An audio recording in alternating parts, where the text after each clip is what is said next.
பருவம் மலையில் வந்தால் ஏகம் சொர்க்க சிந்தனை இதழை வருடும் பனியின் காற்று கம்பன் செய்த வர்ணனை ஓடை தரும் வாடை காற்று வானுலகை காட்டுது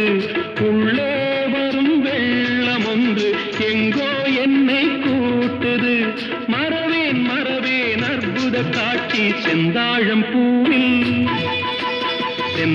பூவில் வந்தாடும் தென்றல் என் மீது மோதுதம்மா புவாசம் மேடை போடுதம்மா பெண் போலே ஜாடை பேசுதம்மா அம்மம்மா ஆனந்தம் அம்மம்மா